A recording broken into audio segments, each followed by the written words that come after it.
Hey everybody, welcome to episode 8 of the Blank Canvas podcast. Woohoo! Whoop. Anyway, you got myself, Vida West. And me, Jennifer Noir.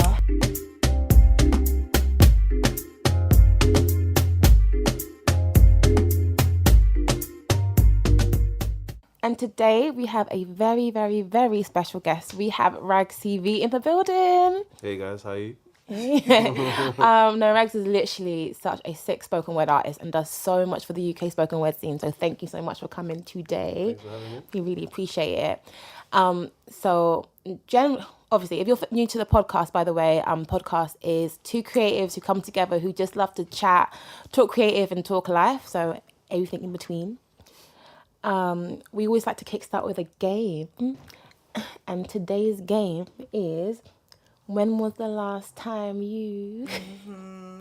Jennifer, you start, because I feel like it was going to be crazy. My question is, when was the last time you farted in public? Every day.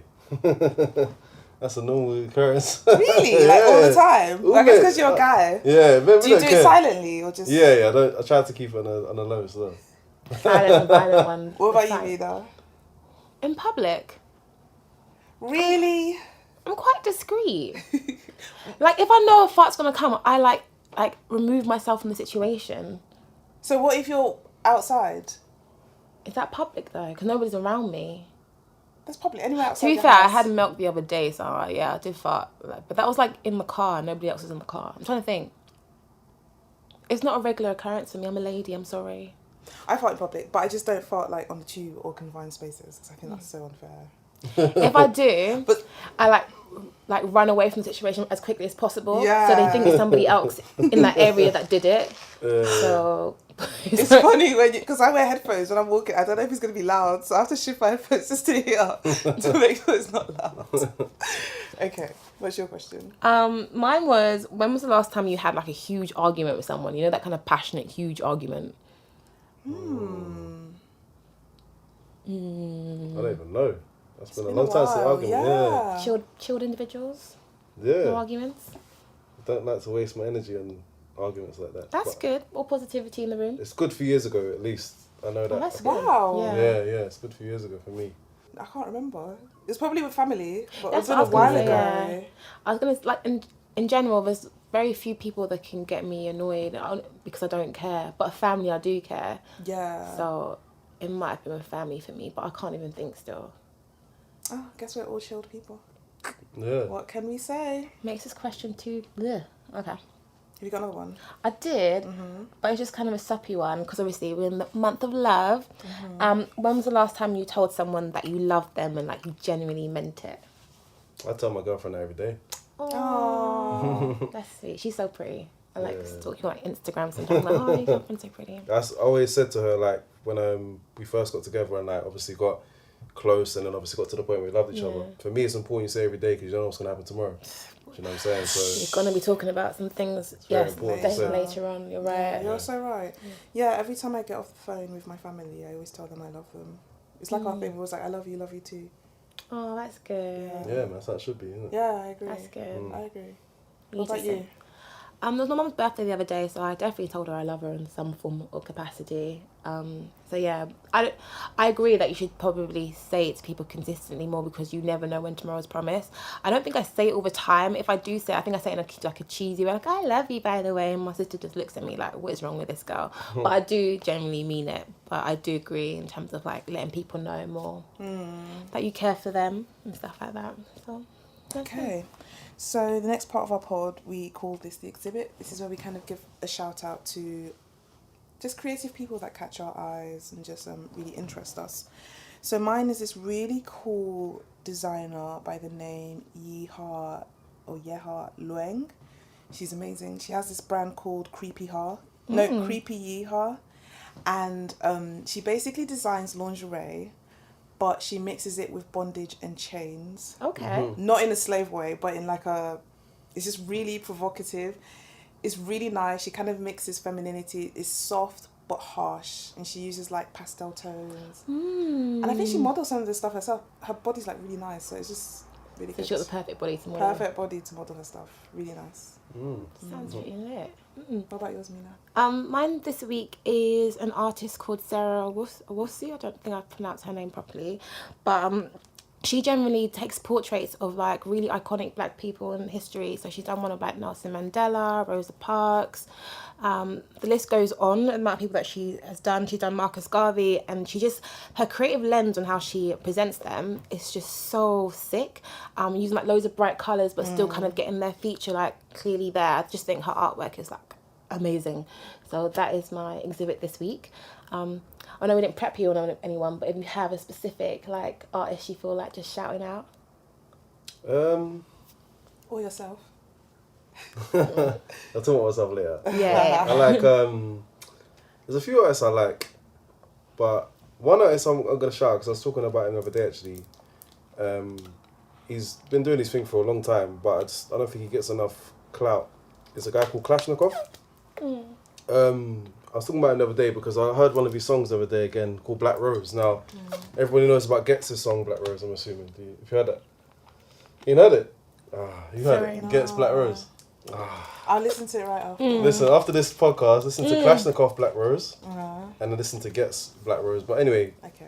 Gets, obviously you guys know who Gets is, right? Yeah. Don't worry, we know it. Yeah. It's a good Right. song. Obviously Gets is sick as well. Yeah. But Gets made a song called Black Rose, but Klashnikov made the original song called Black Rose. yeah. That's what I'm trying to say. So I just feel like his song got overshadowed because of Gets as well. Okay. Because he's Gets has got done more it clout and recently. stuff like that, yeah. So I'm trying to say where Klashnikov did it years ago. I'm talking about it on vinyl and stuff. I had it.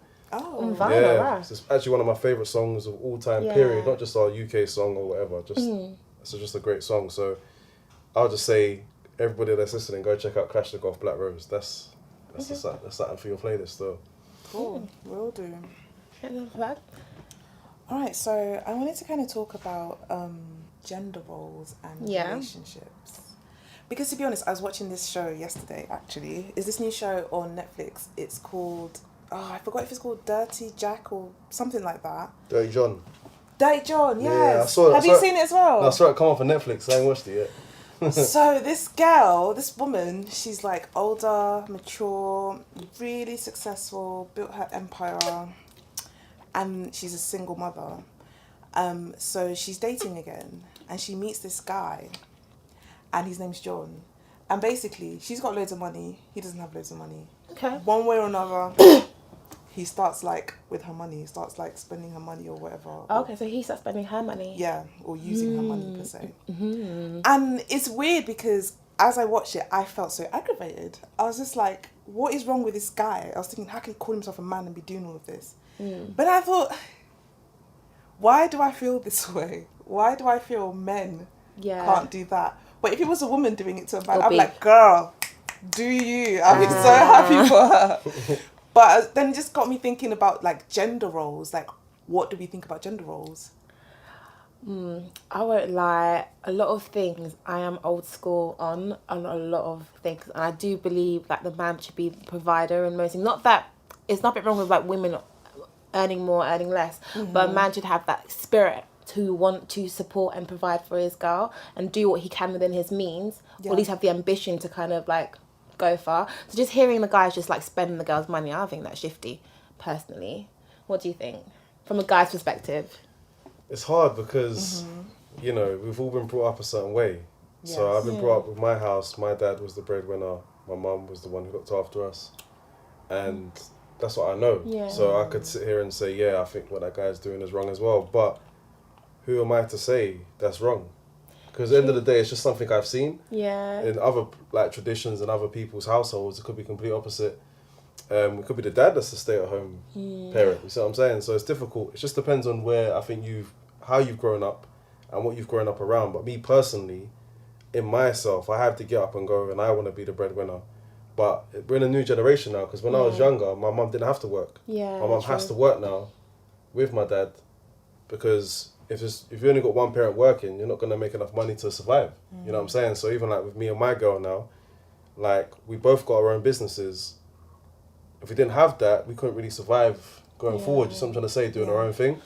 So if it was just me, I probably could scrape by, but it wouldn't be enough for, you know, if you got a house, blah, blah, blah, all that stuff. You know what I'm trying to say? So I think it's changed. It's changing more and more because women are having to work more and more now. And the thing is, women have got more money than a lot of men, you know. That is true. No, but still, on the grand scale of things, men earn more. Yeah, still now. Yeah, but I think like it's changing. Women are it's shifting. Yeah.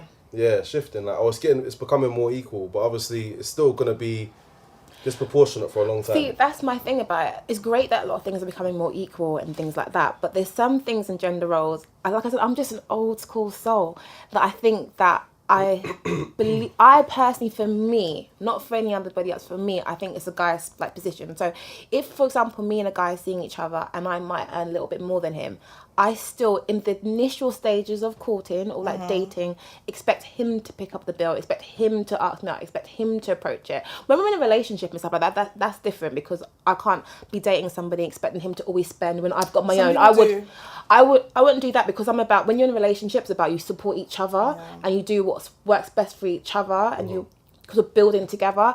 But in the initial stages, I expect it's for the man. So to hear someone has just started dating someone and it's like, I'm spending her money, I'm doing this, I'm like, how are you going to attach yourself to a man like that? Like, to me that sounds so, I'm very, not backwards, I'm old school. I like things being done in a certain way. When I do you remember like a long time ago in like Love and Hip Hop, when Chrissy like proposed to Jim Jones, and I was like, what is this? So I know, and some people are like, well, what's wrong with a woman proposing to a man? We can do that now, we've got more control, we've got more say. And I'm like, yeah, that's your business, it's not mine. Well, one thing I'll say to what you said is that I've never paid for a date like full out when I was single, like just dating, or to be fair, I didn't really go on dates like that. I wasn't really like, oh yeah, that's, 'cause to me, if we're not even like, if it's not even definite we're going to be going forward, I'm wasting my money in my eyes. I'm trying to say, so I don't do dates like that. So even when I met my girl now, we were friends first. So we just was like hanging out. So I'm trying to say, like doing stuff together, but we was friends. It wasn't like a date. So I'm trying to say. So then when we started liking each other like that, we kind of just, sometimes I'll pay, sometimes she would pay, sometimes we'll just pay our own bills. I'm trying to say. So you tell you why that's different, because you guys were friends beforehand. She kind of already knew your character and all that kind of stuff. So she probably thought it doesn't matter if we split, because she already has that familiarity with you, and she knows that you are a caring person, and she knows that you will take care of her and all that kind of stuff. For me, it's not that I don't have the money, so I won't split. It's that I want to see that guy's character, and certain actions depend. Like if a guy was my friend, maybe it would be different, but I'm talking about freshly meeting someone. You've asked me out on a date, because I obviously don't. Yeah, that's a bit different. Yeah, I obviously didn't, because I'm so. Never. You never asked to go on a date? Nah. How long have you been with a girl for? 2.5 years. Oh, okay. But I've known her we've been like best friends for about 4.5 years. Oh. So in that time since I've known her, I wasn't really seeing her. She's so pretty. How are you best friends with her for like 4 years and like not asked her out? No, I was best friends for 2 years before. Okay. Yeah. And the thing is, when we... I'm like, her girlfriend's mad pretty. Yeah, but to me, it's not about just being pretty. You know what I'm saying? I know. Especially like, I'm 31 now, so to me, like, whatever girl I was going to get with at that time was someone I could be with the rest of my life. You know what I'm saying? It's not just some quick thing, or just, just for the minute. So I had to be sure that it was right for both of us, innit? Do you know what I mean? And obviously she had to be sure too. So, but yeah, we've known each other for over 4 years. So by that time, like, it was good to like be friends first to see how things work and how she is, and obviously see how I am. It's true. So that way, I think it's the best way personally, because in a relationship you have to have a good friendship. Yeah, it's a foundation. friendship is foundation. Yeah, if you don't have a good friendship, then you can't just. It's not just about sex. It's not just about lust and all this other stuff that you have. You know what I'm trying to say? Or love even. It's but the friendship's like mad important. I 100% agree with you on that one. What gets me the most about like this gender roles thing is the fact that it's heavily socialized, because I think about my view on things. There's no logic to it. It's literally they told us this is how we should perceive things. And that's what annoys me the most about it. Yeah. And I feel like you can like it's not even just like going on dates. Even like, I don't know, I guess even generally if you go out with your friends or just with your friends in your social circles, there are roles women are supposed to play. There are rules for women, and if they do certain things, they're labelled certain things as well. For example, how you dress. Yeah. A man could walk around topless, it wouldn't be a problem. But if a woman's even a little bit provocative, she's a hoe. Yeah. A guy could sleep around and so, he's just a guy. But if a woman is sexually free, she's a hoe. It's like all these little socialized rules we label each other with. No. I believe a guy should be a hoe as well, personally. A guy should be a hoe. Yeah, if he's sleeping around like that, he's a hoe. I think they in are. my head. There is a hoe, but I agree. See, a man gets slapped with that. I think they own it, to be honest. I think, me personally, because I think every man's been through that stage in his life where they were just sleeping around at some point, especially if you was a popular person at some point.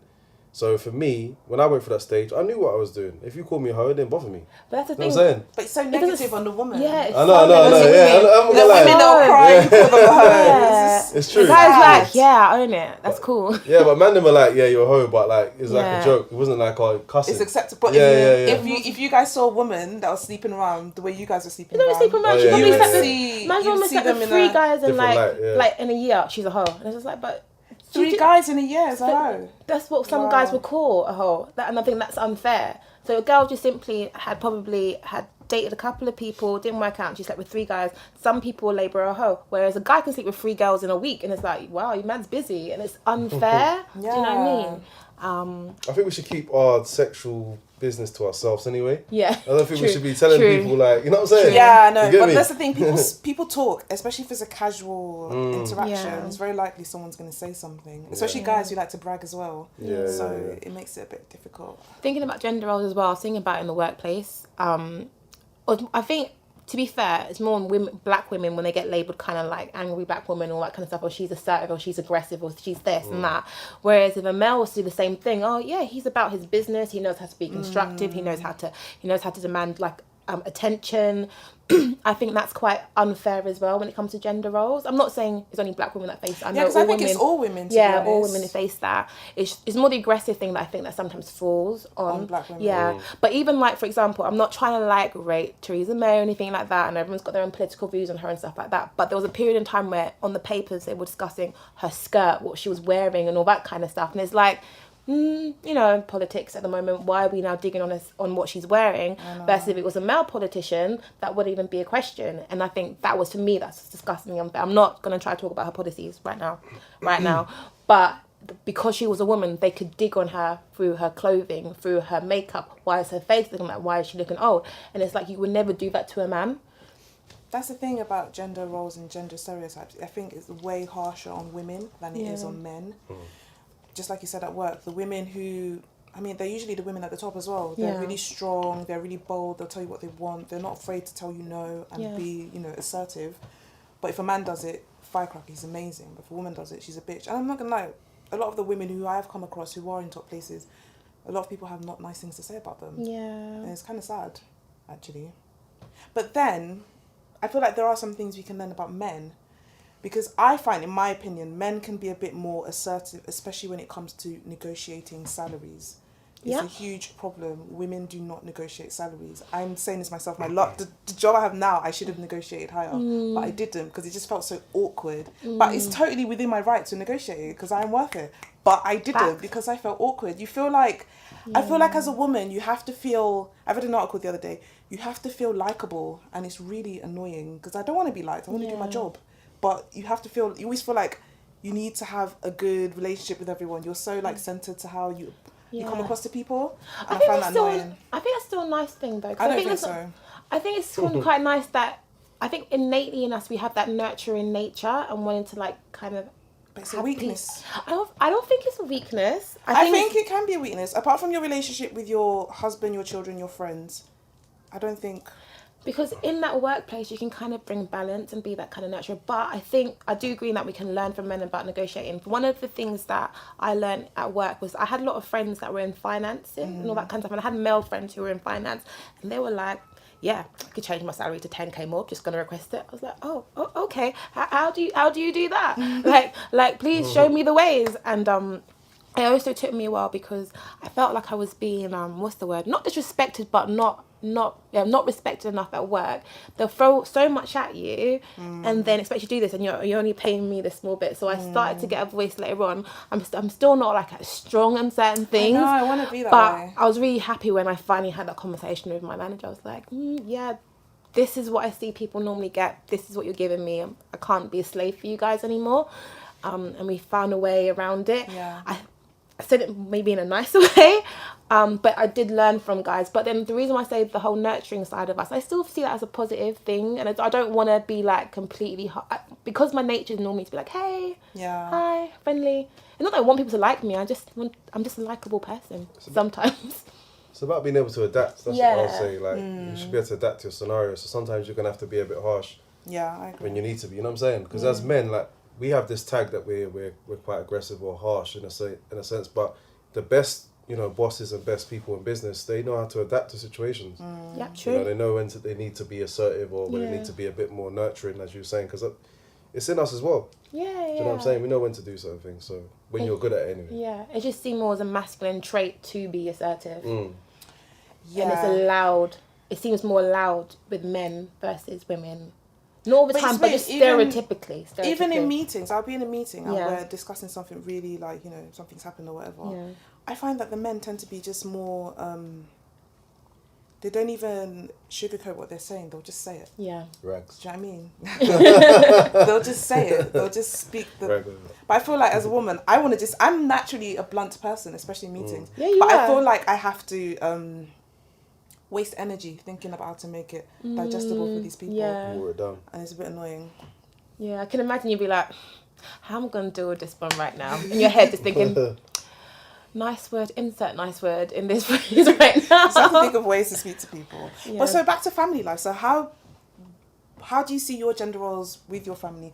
You, Rags, when you get married and have your children, or I don't know if you have kids right now. Not yet. Not yet. Okay, so when you get married and start your family, how do you see it going? What's the role you would ideally like for yourself and your partner? I do see myself as a breadwinner. I've always, because like I said, I've grown up in that house. Where my dad's always been that way. But I also know that like my girl wants to do her own thing as well. Yeah. But she wants to be there for the kids when they're obviously growing up, like from the first few years, you know what I'm saying? But her business she can do from when she's like from home to a point, you know what I'm trying to say? So for me, it's about being a breadwinner, but at the same time knowing that we're going to share the bills and obviously, do things together. It's a partnership, innit? Yeah. End of the day, and I think that's where it's changed a bit now, where it's more of a partnership in terms of like working as well, instead of just, the woman staying at home, cooking, cleaning, because obviously she has her own thing as well. She's doing good, so that's kind of where I see myself personally. So. Interesting. What about you, Nina? Where I see myself? In terms of family-wise, I always say I'll do whatever I need to do to support my family. So if I need to work, I'll work. If it needs to be like, actually, you need to be at home looking after the family for X amount of time. Because one of the things I say, the way I work right now, well, I don't know how I would do it with children in the same breath. And then I'm being real, like, because I'm constantly, like, I'm working like 9, coming back home at 7, 8 p.m. sometimes. Who's cooking meals? Who's cooking for the children? Who's looking after them? Who's helping them with their schoolwork? Who's getting them to where they need to go and things like that? And for me, family is the most important thing. So it could be a question, do I need to kind of chill off workload a bit? And then my man works more just to bring the money in, or vice versa. I won't lie, I do not see myself with a stay-at-home husband. I really, really don't. God, when you say something out loud and like God just tested it, I'm like, God, please don't bring me with a stay-at-home husband, because I do believe in like the man being the provider and things like that. Yeah. If he's providing a certain amount salary and it's like we still need more, then by all means I'll work because I have to work, because we've got to keep this roof over our head. In the same breath, if we talk about things like submission and things like that, because of my belief system, I do believe in wives submitting to their husband. That's just like my rule and stuff like that. So with that in mind, I can't just submit to anybody. Like, that guy has to be like, has to be a guy that wants to lead us somewhere and things like that. I always say, it's not about how much money the guy has, it's about that ambition and drive he has, because you can get people with a silver spoon who had this amazing job, and then something like the big crash happened in 2008, and he's like flat broke and he has no money. But if he doesn't have that drive and ambition to go and find something else afterwards, then we're in crap. So it's not about how much money you have at that moment in time, it's that what do you do to make sure that you're always thinking of ways to support your family and support me. It might be a thing of, actually right now I haven't got a job, so you have to work, and that's fine, but he can't be at home every single day not having a job and not looking for something to do or not figuring out a way to make money. So you're happy to be a stay-at-home mum? So happy. So happy. Not stay at home mum completely, but not working 9 to 5, Monday to Friday. Sounds like she's ready. It sounds like a dirty John. Like, you know the ones where it's just like, no, not... stay-at-home mums do amazing jobs as well. They're very important key in this life, you know. I will be doing so much else. Obviously, we talk about creativity as well. So as you people know, as everyone knows, I do spoken word poetry as well. And I've talked a lot about how working full-time has kind of made me suffer in that area a bit.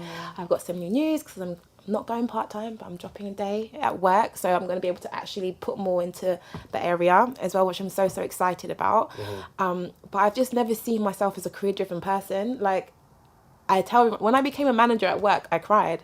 It wasn't because like of happiness. It was like, I don't care to go any much more further in my career. Like for me, family is important, and there's other things in creative world that I enjoy so much more. And now I feel like stuck in this rat race, and I'm just like, oh, like what to do. So yeah, I don't care about career that much. But just to touch on your point about stay-at-home mum, I think stay-at-home mum is very important. I think we need our mum. I mean, don't get me wrong. I don't think like when I say, I'll tell you why. Because there's a couple of reasons why I feel like this. Because I think that a lot of people, they go to work to pay for travel, to go to work, to pay for the food while you're at work, and to pay for the childminder that's looking after your kid. I'd rather have the actual mum who, you know what I'm saying, just a random childminder look after my kid. You know what I'm trying to say? I'd still be making money. Like, I just don't want to be subject to another company, another man, other companies. I mean. You can make money in different ways. You know what I'm saying? Just not conflicted by the whole 9 to 5. But the conventional stay-at-home mum is not making money. Okay. Yeah. Oh, yeah, I'll put a twist on it.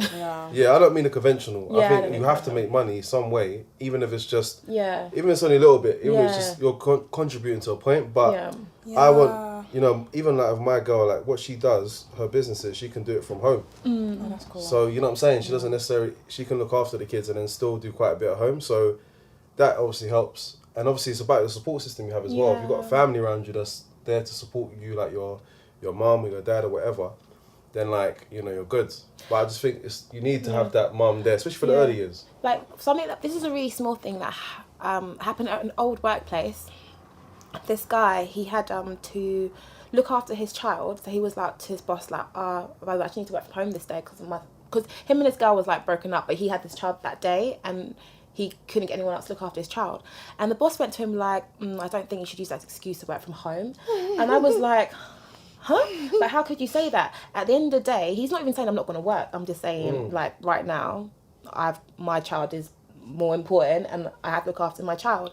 And that's one of those things where I was like, I would hate to be in a position at work where they can tell me where I can and can't be except it doesn't feel normal and natural to me. And I really do rate working mums so much because my mother was a working mum. She did what she had to do. She worked those late night shifts. We had aunties and stuff that looked after us when we needed to do, because my mum was a single mother. My mother was a single mother as well. So working mums, like, honestly, hats off to you guys. I think it's so amazing what you guys do. But I couldn't imagine me and my partner both working crazy, because how are we going to nurture the relationship? How are we going to nurture our own selves between each other? And then also look after the children. If I'm working the way I'm working now, I couldn't see it. Like maybe like 3 day a week or something like that kind of working. So there's a better balance, but family will be priority for me always. Yeah. Yeah, I hear all of that. Yeah. Well, back to what you said, Rags, about stay-at-home mums.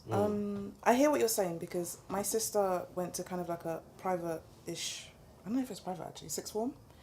And a lot of the kids there had stay-at-home mums. Okay.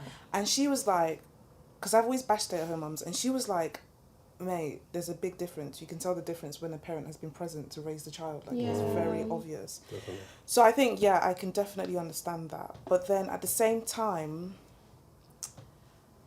I feel like, me personally, I haven't had children yet, and I know I love my children to bits. But I watched this show, and this woman was like, I love my kids. I love looking after them. I love being around them, but it's not enough. And I identified with her. Yeah. Everyone's wired differently, of course. Yeah. But me, I've always told you, I'm about the hustle. I'm about the career drive. So that's something that really is a part of who I am. So I wouldn't want to give that up for anyone. But at the same time, I don't know what I'm going to do when the time comes because I'm going to have to find a way. You'll to find a way, balance it out. honestly, because there are working women who have children who are about the hustle life, who have all these businesses. I see them, and I actually still aspire to like be similar to them. I just don't want to work for another company. That makes sense because So it doesn't have to be working for, just working in general. Yeah. I see women do that who are lawyers, who have children, and even like I remember in a previous workplace I had, this woman was such a actually no, I feel bad. She was assertive. But she came across as a hardcore B. Like, she came across as, like, don't mess with this woman. She had that stigma on her. But she also had a son. And when she spoke about her son, she softened up like They always do. like no man's business. It was like, yeah. I remember we bonded because of a song from Lego Movie, Everything is Awesome. I was like, yeah, this song is awesome. And we were just singing it together. And people were like, wait, like, who is this woman? And I think that's beautiful as well. Like, she was about her business and wanted to get a certain role done and things like that. But you talk about her son, who I think was like 5 years old at the time. She just melted. And so I know you'll definitely be able to balance both. And you'll have a partner that'll support you in that as well and stuff like that. And your family around you will support you around that as well. That's another aspect, the whole being submissive in a relationship. Yeah. That's another thing I don't know. I'm not naturally a submissive person. Yeah. So it's just a bit... I feel like everywhere I go, I have to play a role. Yeah. And I'm this close to be like, you know what, I'm just going to be myself. Because when I'm dating someone, I always feel like I have to... submit. Yeah. I have to do these little things to not make the man feel either intimidated or that he doesn't have control. But that's not true to who I am. Yeah. So it's a hard one. And again, what you said, Ragz, is very true. I think it has a lot to do with the upbringing. Yeah. Because I was raised by a single woman who I saw doing everything they say men do. Yeah. It's really hard now for me to be like, it's just hard. But yeah. To touch on your point about stay-at-home mums, like, when I was saying that, I don't think anybody should stay at home and just do nothing. Yeah, same. I think that's your mind will just go crazy. But a lot of them do though. Not so much now. Clubs. They have a little clubs. They go for coffee. Mate, if you I wouldn't actually be that type of stay-at-home mum, by the way. If you have a day of work, go around these like rich places, like Hampstead Heath or whatever. My the day amount of work of women would be, in Starbucks with their pushchairs just sitting my around. day of work would be poetry strictly. I'm not even gonna lie. Like, I've been needing this in my life so badly. But I'm talking about. I'm talking about. I don't know what you lot's community is like, but where I'm from, there's no rich people. So all the people I know have to hustle. They can't just. You know what I'm saying? They can't like just be a stay-at-home mum, and they're still on benefits. But I personally don't know anyone who's on benefits. I know people who are hustling. Yeah. And that's what, like, with my girl, we already spoke about what will happen when we have kids. She's going to be hustling, I'm trying to say. Like, and obviously I'm going to be doing my thing. And you like, that's just something that you see in her that you like, because you know that she's always going to have heart to support the family and the kids as well. Yeah. And she, like what you just said, like, she doesn't want to be not doing her career or doing what she loves to do. And I wouldn't want her not to do that either. Yeah. You see what I'm trying to say? I want to support her doing that. But she also wants to be there for the child or the children. Yeah. So she would, like, you know, sacrifice it to a point just for the early years. She's still going to do her thing, but it's obviously going to be a bit slower. Yeah. But it's not going to stop her completely. And I wouldn't want her to, because I think you can literally go crazy if you're just around kids all day. Do you know what I'm saying? Like, you need to have that adult communication, interaction, and things like that. Doing your own thing as well, man. Like, so right. So I think that's what happened with you. You'll find somebody that one will like you for how you really are, and also will allow you to be that career-driven person, but you still be at home as well when you need to be. You know what I'm saying? Amen. I receive it. So with regards to submission, how do you feel about that with your girlfriend? Be honest. She's quite old school, to be honest. She's like, she believes like a man should be a man, and you know, a woman should be a woman. So like, she'll cook for me, like, she all that sounds kind of lovely. stuff. To be honest, she like. I love the way you're talking about her. I do love seeing love. Sorry. Yeah, I actually but love it's a partnership, innit? I'm not gonna lie. I'm not the best cook, but like, I'm learning, innit? You know what I'm trying to say? I'm learning, innit? Well, I'm better than my dad was. My dad didn't cook nothing. I'm trying to say, when he used, like, I remember one time he tried to cook rice, he just burned it up. Oh my god. But anyway, like, burn rice. I know that's what I'm saying. Like, but anyway, like, like, we just do things together. But she's also quite old school in the sense that a man should be a certain way. You know, a woman should be a certain way. Blah blah blah. So, like, there isn't a problem with submission with us, because we just both ourselves completely, that's nice. and we feel like comfortable in being ourselves. And the thing is, if we have issues or anything like that, we communicate. I think that's the most important thing. We talk about things all the time, like, I think that's something that's Communication's huge. that's something that's missed in a lot of relationships. People don't communicate. They So shout, true. holler. Yeah, We don't ever have arguments like that. We don't shout. We're not them kind of people. I think it's Relax. easy. It's so easy to submit to somebody like when you know they love you. The way So your true, girlfriend is to you, because she knows that you care about her and you're covering over her, and you would do what's best for her. Then it's easy to be like, okay, Rags, I trust you in this area, and that's that thing. You don't just submit to anybody. It's true, It's actually going, does this man have the heart to care for me? Does this man have the heart to love me? Because even as a thing of like submission, I think sometimes is unfair because it has a negative stigma behind it. But I think actually submission could be the biggest form of strength for me as well. Sometimes it obviously I'm coming from like a Christian perspective and all that stuff, and it does teach. I've been taught to learn to submit to your husband, so I might display that in relationships just to practice it and see how that would be as well. Yeah. I also come from a single mother as well, and I saw her hustle. I saw her do everything by herself. But I don't want, because I came from a single mother, to then affect how I'm then in relationships, because I'm so used to being like, I can do things my way, I do this way. But when you're in a relationship, sacrifice has to happen. You have to be able to be like supportive of the next person and do what's right. It could be a thing like the person I end up marrying might have like an amazing job or something like in, I don't know, Iceland, I don't know. And I'm like, I really don't want to go there. And he might be like, I just really believe that we need to go there. And I would say, okay, I've told you I don't want to go there, but I'm going to trust you and still go. And that's like, Wow. yeah, if my husband, like, I would say that I don't want to, and I'll try and put my like reasons behind it, but I'm not going to let him go without me because he's my husband, do you know what I mean? So it's like, I want to say, like, for me, there's not really such thing as submission for me, if I'm being honest, because we're just ourselves. We're not like, and also everything, like, if she benefits, I benefit. If I benefit, she benefits. So it's all about, we have a conversation about how can we benefit us as a collective best. It's not about, oh yeah, who's like, oh, you're going to do this, I'm going to submit to you, or blah, blah, blah. It's just about us understanding each other. And like, there's never been a time where I've been like, no, you can't do that. And there's never been a time where she said, you can't do that. You see what I'm trying to say? It's just open, and it just, the thing is, trust is important, isn't it? trust, that's the main thing. Yeah. Like, trusting that person loves you, so whatever they do, they're going to do it in the best interest and all that kind of stuff. And actually, communication, trust, love. Trust and communication is more important than love, in my opinion. Love is important, but it's after trust. No, but these are good things to know, because Trust, I'm without trust, there's no relationship. Yeah. Forget about it. You can love someone the most if you want. If you ain't got trust, then that's good relationship's to know. done. No, Do you know how many people I know who are in relationships right now where they can't leave their phone like that next to their girlfriend because they're scared their girlfriend's gonna go for their phone. Me and my girlfriend, one thing that we've had from the beginning is we trust each other 100%. She's never gone through my phone, never gone through hers. Yeah. If she ever went through my phone or I went through hers, the relationship would be done. Seriously. Yeah. That's how much we trust each other. I leave my phone like this open, she'll never go through it, I know 100%.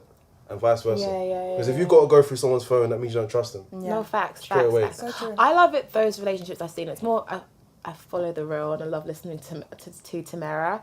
And she talks about... Oh, yeah, twin. Yeah. I love listening to her relationship. Oh my God, goals. The way she loves her man and all that kind of stuff. And she talks about the phone situation, and she was just like, it was never even a thing, like, even to get his passcode, nothing like that. Just one time we were looking at pictures, and she was like, oh yeah, this is my passcode, you can go through it. And she didn't go through it intently, it was more like just look at a certain picture. And she never ever had any trust issues and all that kind of stuff, because the whole going through someone's phone, I would feel a bit violated, like you don't trust them, that you feel you've got to go through my phone. But I want it to be a thing of like, the way I'm with my phone with my sister, like in terms of like, oh yeah, go quickly call this person, this is my code. Like, I'm not a thing where I'm being secretive about it, do you know what I mean? It's funny you say that, because I remember the other day, like, I was with my boys and that, and my girl was there too. And one of my boys, I didn't even know at the time, he spoke to me about this after. Like, my girl wanted to call somebody, so her phone was somewhere else. She was like, can I use your phone? So I gave him my phone, not even thinking about anything. After a few weeks there, I saw my boy again, he's like, I just wanted to say, like, I know you trust your girl and she trusts you, because the way you just gave her your phone without even thinking, he couldn't do that with his girl before, and they've broken up. So I'm trying to say, because before he would have been like, knowing he knows what's in his phone, he's scared to give her the phone. But then, that being said, with the phone example, it depends on how you act about your phone. Because you're cool with your phone, she knows nothing's up. But there are some guys that won't even leave you in a room with the phone, like you said. Yeah. And then that automatically makes you now feel like, I want to know what's on that phone. So Yeah. it's a bit... Because that guy has trust issues, like just innate trust issues. And Yeah. it's like, even if No, nothing's because on his he's phone, doing just- something wrong. Yeah. But even that though, alright, let's say that's the case, Yeah. Yeah. Even if my girl, for example, was like, I saw her like, it depends. If I saw her start doing it now, I would think, rah, what's going on? Yeah. I would ask a question of it. But if she did that from the beginning and was always like that, I wouldn't think away. And like me and my girl have said from day one, if she's gonna cheat, she's gonna cheat. I can't stop her. If I'm gonna cheat, I'm gonna cheat. She can't stop me. That's what I Yeah. always say, actually. You see what I'm saying? And you're gonna Yeah. find out in the end that no one can hold that away forever. You're gonna come. That truth's gonna come out in the end. So, and that's it. Actually, I was going to talk about, the different types of love styles, the thing that you mentioned. Love languages. Because it sounds like not love languages, the love, like the one that has secure love, the one that has anxiety love, the one that you, Oh, attachment. attachment, because you sound like you've got that secure type of attachment, because I feel like I'm actually trying to learn to grow out of the anxious type of attachment, because like you said, if you're going to cheat, you're going to cheat. There's nothing I can do about it. That's Whereas it. in previous relationships, I'll just get this annoying feel, anxiousness of something, and then when you let that be in you, you start to attach yourself to that person, trying to be more like on them a bit more, and then that just affects the relationship even, because you don't trust that person, and because now you're anxious, because you're afraid, because you've got all this fear, you might even push the guy to do something. And I'm not saying if a guy cheats, that's on him, so I'm not saying it's the girl's fault, but sometimes you plant that seed just Yeah. by trusting it. you're no longer True. the best you anymore. So when you're actually that secure, it's like, no, I'm secure in this relationship, and even if you do cheat, that's what you are going to do, that's not on me. I was gonna say as well. The facts is as well. End of the day, we're all our individual like selves. Yeah. I think a lot of people, what they do is when they get into a relationship, sometimes they lose the individual self. So and, true. It And they happens. become that, without that person, they're no one. So like if they lose that person, they feel like they've lost the whole world. If me and my girl ever broke up, God forbid, we both would live our lives and carry on. You know what I'm trying to say? Like, we're both strong people. That's I'm trying to say good. strong individual I'm people. learning so much today. So like, It's good to like get this ready I'm not for saying me we for wouldn't future be- relationships. yeah, I'm not saying we wouldn't be affected at all, but I'm just saying if we ever did break up, it would have to be something like would benefit both of us. That's the Yeah. reason I break it. Or someone's done something crazy. Yeah. But what I'm saying is like we would both recover. That's a Yeah. fact. I'm trying to say because we're Yeah. both so individual. We have our own stuff going on, as well as the stuff together. Yeah. You see what I'm saying? I think it's important you don't lose that individuality when you get into a relationship because that person, even if like, God forbid again, touch wood, whatever, one of us passed away, like, you Can can't. you please touch wood? Yeah, You're that's talking over there. wild. No, but I'm saying, actually, I'm on wood right now. But I'm saying, like, you can't, obviously, you're going to be upset. It's going to be devastating. It's going to affect you probably for the rest of your life, but you will still carry on. That's the most important thing. That's one thing I realised about death as well. No matter how close someone is to you, life never stops. Yeah. You know what I'm trying to say? You have to carry on. And I lost someone close to me, like closest person to me. My granddad was my closest person. This is like 2-3 years ago now. But like when he died, I got vexed at first because people were just carrying on. You know what I'm saying? Like going to job next day or like blah blah blah. But then I realised, wait a second, this is life, isn't it? Life doesn't stop. So it's the same with relationships, really. Relationships are really important because that's your life partner. That's how I see my girl, innit? My girl is my life partner. I'm going to be with her the rest of my life. But at the same time, I'm an individual. Yeah. I'm Ragz. I'm trying to say I'm not, No, I get it. You get This is a good thing. And I think that's a good way to see things because it means that you're always going to be secure in that. I'm thinking about myself in previous ex-relationships where I forget who I am as an individual. So when things are going rocky, I'm like, oh my gosh, things are going rocky. Like, what should I do? He's my everything. And I'm like, no, he's not your everything. You can't be going into things like that. And it just spirals into a very negative space. And it's unfair to actually even put that onto somebody else as well. Yeah, Like, no one can take that load. So, It's a lot of pressure. yeah. That's why I think that's why I kind of value our single period right now, Yeah. me and Mina's, because we get to really work. Well, me personally, I'm working on myself. Yeah. You know, Nicole R.E. Parker, she did this thing where Yeah. she kind of wrote down everything she wanted in a man. So I did the same thing, and it's like, do I meet this standard that I want in my man? Not yet. So I'm working on myself to I like be that. prepared for that. So I'm a whole when I Yeah. meet my other whole, and we come together to be something even bigger. That's good. There's no like needing somebody to complete my life. I don't want to do that. It's so it's just So dangerous. no one, and I hate to get religious about it, but it's my understanding only God can fill that seat. So it's just putting out a human being, you are setting up yourself for disaster. I think that's a good point you made because I think a lot of people get into relationships too fast, and it, you know what I'm saying, it's a pressure. Or you gotta have kids at a certain age, you gotta do this at a certain age, you know what I'm saying, get married, all this stuff. So I think, like you said, it's really important that you find yourself and find out what your passion is, what your career, what your purpose is, because everyone on this earth has a purpose. Yes. And and that's an individual purpose. It's not with the partner you're with. That's something you have. Your purpose while you're here. You know what I'm saying? So I think once you found that and you know who you are, and like you said, you found your best self and you've kind of worked your way up to a certain standard, then you can demand that from somebody else. Exactly. You know what I'm saying? Because then you know that you're living up to that standard, and then you will find that person. Yeah. Well, this podcast has helped me quite a lot as well. And the conversations we've had, I've been like, I've exposed certain areas in my life. I was like, oh, because I'm quite big-headed. I sometimes just think I'm perfect. Don't mind me. No one's perfect. I know, but I'm close to it, right? But then even within... coming for me. But within this, it's exposed a lot of things, areas in my life, and I can reflect back and go, okay, like, that's so clear why that situation didn't work out. And actually going, no, you're in this season right now for a reason.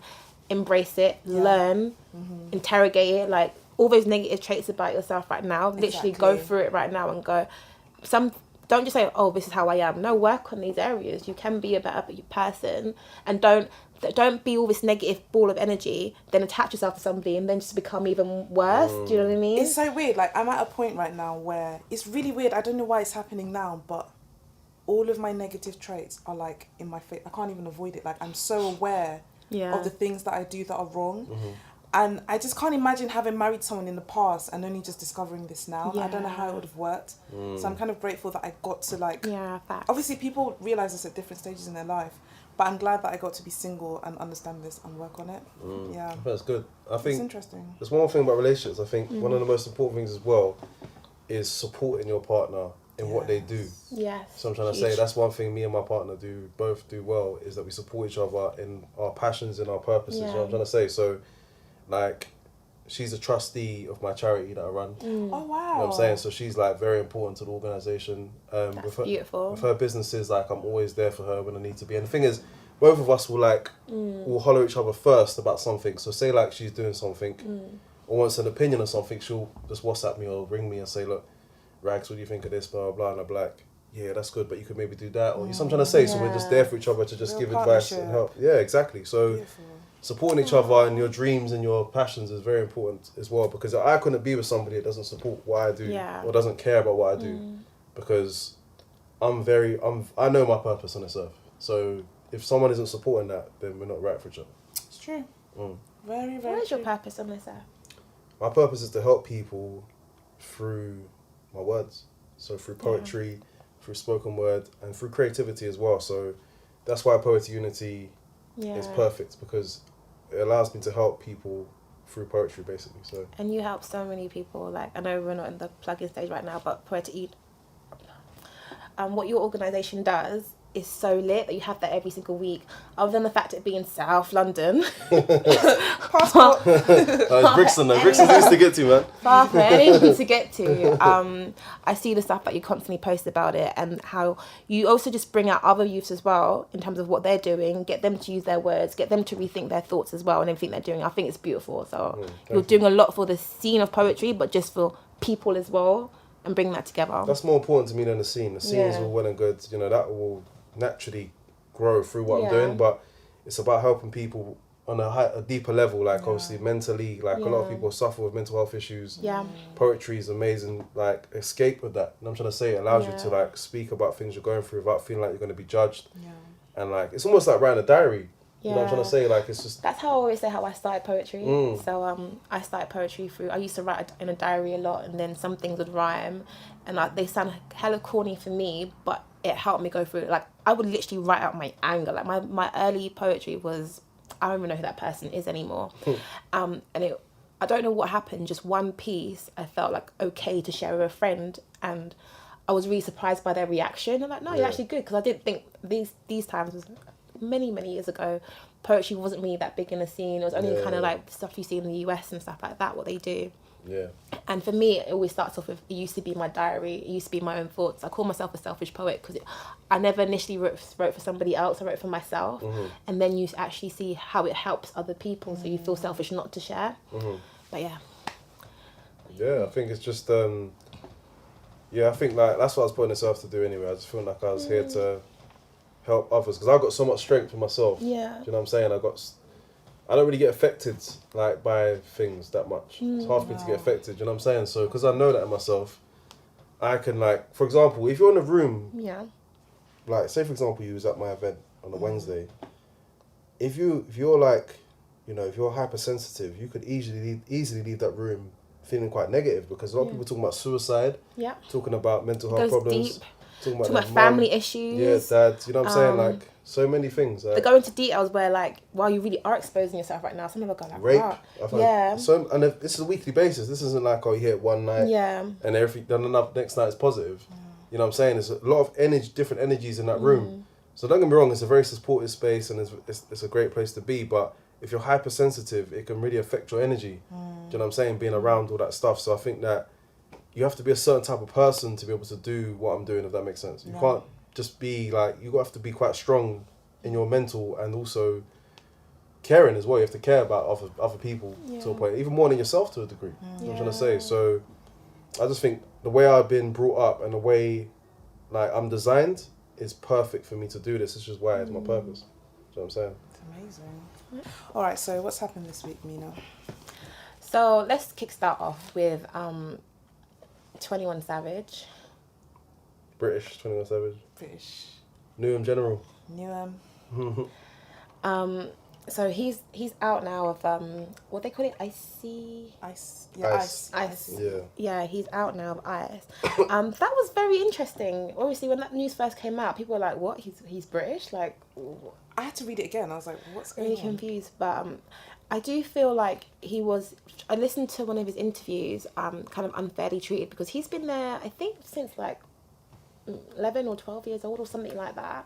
He's lived the majority of his life in America and now they're trying to deport him, and I was just thinking like, oh, that's quite unfair and things like that. Don't know if you guys have any thoughts on that. That happened to Cashtastic as well. You guys know about a rapper called Cashtastic? No. So this is something again to Yeah, we will. We got some homework. We got some Really homework. educating us today. So Cashtastic is a UK rapper, but he's was born in Jamaica. Yeah. Oh no, I've heard about him. Yeah, I've heard about him. Yeah. He got deported. He's there now, isn't he? Yeah, he's been there for like about 5 years now, I think. Oh wow. And he can't come back, I think, for a long time. And to be fair, by the time he can come back, he probably won't even want to come back. Yeah, everyone's saying that. You know what I'm saying? But like, yeah, man, he was dope as well. Like he was like on the come up. He was rolling with like Krept and Conan and then kind of guys like that. So he's from South as well. Oh wow. So he just got deported, like, and it's just quite shocking because it just came out of nowhere. I don't think because he was born, I'm sure he was born in Jamaica, lived there for like 2 or 3 years, then came straight here. So it wasn't even like he lived there for long. You know what I'm saying? So, but yeah, that situation's quite sad, man, because he was like coming up. Yeah. But with 21 Savage though, I think it's a very different situation. Obviously, he's got his family there, which would be a big shame if he did get uprooted. Yeah, because he's got children and everything like that. So. But if he came here though, he wouldn't. It's a bit different to the Cashtastic situation because if he came here, he's still going to be making peas and he's still going to be. He's going to a first world country, so. You see what I'm saying? And the way the Americans were going on, like, you know. I know. Yeah, it's UK. us, like, come on. Those things, though, you know they make. And you don't be rolling with Skepta and all them man like that. It was just. You know they make their money through touring and things like that. So imagine not being able to tour in big America. Like that would be an issue. You're right, actually. That would be. I don't know. 21 Savage got a big European and he's got a big worldwide base market. everywhere. Yeah, Okay, fair enough. it's not like with Cashtastic. He only really had a UK at that time, like a you know what I'm saying, market for him. So he wasn't big enough to like. Yeah. He was building himself still. So I feel like I don't know what's going on with him in Jamaica now, but I just know that with 21 Savage, he'll be fine regardless. That's the thing. I'm He's saying. got money. Yeah, he's gone. Yeah, and he's got the support of some big names. How can it be that Jay-Z's Jay-Z, paying for his He probably will get. I think he'll be fine. Yeah, I don't think he'll even get deported now. At first, I thought he was going to get deported. But it just goes to show you, like, it's really important to make sure you don't forget to sort yourself out.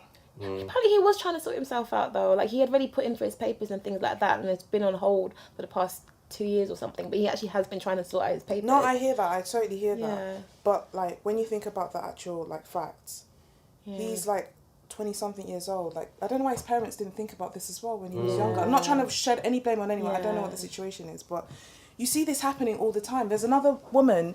I don't know if you watch. It's one of these housewife shows. Teresa Giudice. Both she and her husband went to prison for fraud and all this stuff. Oh, what they do? So she did prison first, tax evasions, all that stuff. She did prison first, then he went to go do prison. But she's an American, so they're Italian. She's an American citizen, but he's not. And now he's going to get deported when he comes out. And there's all this question about what he's going to do about his family. It's like, it just shows you, like... How did they... There's no laying low. Like, they will, especially if you put yourself in the spotlight. If you're making money, they're going to get you. Yeah. They're going to get you still. That's why they care about 21 Savage now. They wouldn't have cared about him before when he was small or weren't making money. Now he's making big money. Now they're like, you know what, like, we don't like you, so get out. You know what I'm saying? Yeah, it's so sad. Yeah. No, obviously, London is not the worst. England is not the worst place to come to, but And he'll leaving definitely your support. family, That's the worst thing about leaving it. everything. He said he's been there for like 19 years. It's like leaving He's everything got children there and know. everything, so... And then there's all this like, speculation. He says that he feels like he was targeted because of the moves he was making and the things he was saying in his music. It wouldn't surprise me. Do you think? Yeah, because why are they saying it now? Now he's big. You know what I'm saying? Like, they weren't saying it like 5-6 years ago. But then maybe he just wasn't on the radar. I don't know. Maybe, but that's because he's big now that he's on the radar. I feel like when you are on the radar, they search everything. They search your taxes. They search everything. And you see this whole tax thing as well, by the way. Yeah. To a point, everyone has probably done tax evasion. Do you think somebody was saying this to me the other I day? think so. I don't think so. No, I think, but they don't care about the little guys. When you're making big money, yeah, because you don't. There's been times, for example, especially if you've got your own business. Yeah, especially if you have your own business. Yeah, because you don't know. Like, you could... You don't even know how to do the papers through properly and all that kind of stuff. And the thing is, obviously, I would personally, like me personally, I get my accountant to do everything. So hopefully my accountant does everything properly. I am an accountant, yeah. Yeah, but I'm just saying, I just like... don't make that much money to, like, warrant it. Yeah, there is things that you'll miss, though. There are always things you'll miss if, like, you're doing it yourself, like you said. Or... But they don't care about small fry. If you're making, like... say, for example, you're like £100 over the tax bracket. They ain't going to care if you don't pay that. You know what I'm saying? It's not going to make a big difference. But if you, like Wesley Snipes or whoever else there's a couple other people that went down for tax evasion. My man is making millions. Yeah. But it makes sense. You're owing them millions. Yeah. You see what I'm But saying? hasn't anyone been paying his taxes, though? No, I don't think... I'm just saying using taxes as an example. Just like immigration. Oh, I hope he'll be fine. Yeah, I reckon he's dressing different. There was an interview he did. They took a picture of it. They were like, he's looking more British every day. Hey, he's got a romance thing going on, yeah? Oh, he's so cute. No, he'll be fine. He'll be fine. You know, if that was Drake would actually like that. Oh my gosh, if Drake was getting deported to he'd the UK, like it. mate. He'd love it. Is he going to be in Top Boy? Yeah, he's producing Is it. he? Yeah. Yeah, I was like, because they finished filming now, haven't they? Yeah, he put all the money into it, apparently. It'd be nice if he does a little Or a cameo. lot of it, anyway. That boy is so British. Want to be British, that's what I meant But to say. But he's Canadians so are. versatile. Yeah. No, I love Drake, so it's not a diss. I love him, so. Cool. What else happened? Okay, did you guys hear about Lori Harvey? No. Who's Lori Harvey? So Steve Harvey's, I think, stepdaughter. Okay. She's beautiful. So she's this beautiful girl. She's been getting a bit of, again, back to gender roles. Some people are calling her like a hoe and stuff. And let me tell you why. I did the research because I'm not really into American pop culture like that. So she was linked to a few guys. P. Diddy's son, Future, and Trey Songz. So she was out on a date with Trey Songz once. Paparazzi caught them and she ducked. And because of that, Future now comes up being, you didn't duck in time, basically. And he tweeted? Diddy's son as well. Yeah, I think it was on Instagram. And then that's how it came out that she's kind of linked to all these people. And then they kind of call her, well, from what I understood, they were calling her a bit of a hoe or this or that because she's free, I suppose. Yeah. Free spirit. And I didn't think there was anything wrong with that. She's like 21, by the way. She's very young. She's young, she's beautiful, she's got the connect, she's living her best life. I think it's, you know what, if I'm honest, I don't think there's anything wrong with doing whatever you want to do, but when you are in the spotlight, because like you said, I think something should be private in terms of who you're dating, and because you're on the spotlight, just be cautious, because even back to like secondary school, like mentality, you don't want to be the girl that's dated so many people within the same crew. That's what I think. You know what I mean? They are in the same crew though. They are. But guys do it. I know guys It's not do fair. it. But I mean, I think she's beautiful. I'm not literally, girl, do whatever you want. You're going to own it. You're going to still be making money. Just have safe sex. That's what I'm saying. Yeah. It don't matter what else. 100%. I don't care what you're doing. You're an adult. I can't tell you what to 100%. do. Just have safe sex. Make sure you ain't spreading that, and that's what it matters. Enjoy your life. Yeah, live. She's lit though. She was in Meek Mill mentions her in a song. Does he? Yeah. And then someone's like, "Oh, did you do something with her too?" She's like, "No, I was just looking at Instagram girls and the song made some." I can't remember the That's what line. she looks like. She's really pretty. I'm trying to and then she was talking to Jay-Z in some video. Yeah, that happened as well. And then, So you know the rock was it the Rock Nation Yeah, brunch or whatever? yeah. So she was there. She was talking to Jay-Z, and it looked in a very subtle way. It looked a little bit maybe flirtatious. Oh, she's And Jay-Z. then Everyone the look at Jay-Z hive- that way. Yeah, Jay-Z's got to be careful, you know. Yeah, the 'cause- hive. No. Beyonce's hive putting bees all But over then her. she messaged afterwards saying something like, little She's- do they know I'm part of the beehive too. Exactly. So, Most of us like- are beehive though, but yeah. How do you spell Lori? Lori. Yeah, Then Harvey. yeah. No, I think she's young. I feel like, especially, this is what I find very interesting about this gender roles thing. The younger generation are a completely different set of Going people. by their They own are rules. so, they just do what they want. Yeah. And I find it so fascinating just watching them. I think it's Yeah. amazing. I love it. She's got a big following, man. Yeah. She's like popular. Steve Harvey's, like, She's very stylish as well. But does she and do her mother- anything though? Don't just be Steve Harvey's she's daughter. an Instagram.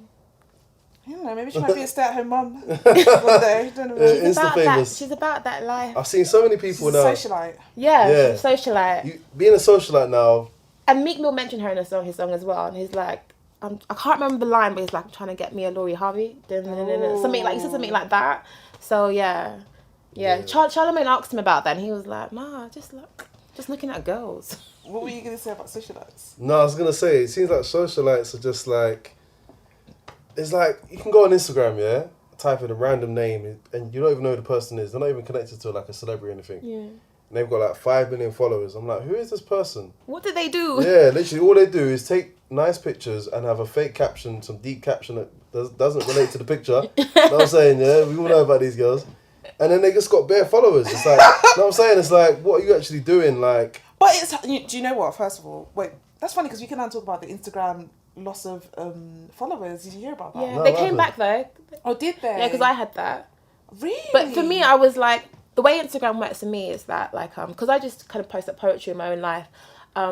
My thing randomly spiked when I like released a track or stuff like that. But I've got lots of people who don't really engage with my stuff, so I'd rather they just left me anyways. If I'm honest, You were I'm bothered. like, yeah, I was like, it was like 50, whereas some people had like 3,000 and 5,000. Mine was literally like 50. I was like, rah. I was like, okay, where did that happen? what actually happened? Why did that happen? So I don't know. You know, Instagram. They'll never tell you why they do these things. Remember when they changed how you could scroll the pictures and they're like, oh, by the way, it was a glitch. Wow. Do you know how irritated I was? I was like, These corporations just do That what they want. How's that a glitch? They're trying A as well. glitch. You know No, what I I'm saying? lived They're it. trying to thing up. They threw it out there. It I was didn't actually work. thinking as well. I wanted to post something at that very moment, and then it changed. I was like, oh, I was like, I don't think I want to post it right now because I don't think anybody will see this because I don't really get what's going on going on, right Yeah, now. it's weird. But yeah, so back to the lost followers. A lot of these socialites did come forward and start complaining. They were like, "Oh my gosh, like this is my livelihood, and it's so disappointing." One girl was like, she was like on 1 million. Now she's on, I don't know, 800K 800K or something like that. I saw that. And I get where they're coming from. No, It's business, isn't it? It's business. business. This is their job. Yeah, don't get me wrong. I use social media for business more than anything. Yeah. For me though, it's like, for me, I'm a marketing manager, and so influencer marketing is a really big thing at the moment. Huge. Affiliate marketing at the moment. So you look at their following, you look at their engagement, and then that way, when they give you a certain cost, you can be like, I think you're actually worth this much or this kind of stuff, and be like, oh, we're going to pay this amount. But if they don't have that amount of following, then they can't demand a certain amount. So, I mean, each industry is very different depending on the partnership you have with that brand, depending on what you're planning on doing in that brand. But it is their livelihood and stuff like that. And they've been building it. I was at an event the other day, and it was like a singles mingles event. And this guy basically said he's a YouTuber. And another girl looked at him and she was like, what kind of job is that? She was a bit older. And I was like, Making no, his peas, man. it's actually, he's like, no. And not only that, and I looked at his page, he's doing bits. What's like, his name? Um, I'll believe it. yeah, I just literally met him the other week, but I will find it and I'll drop it.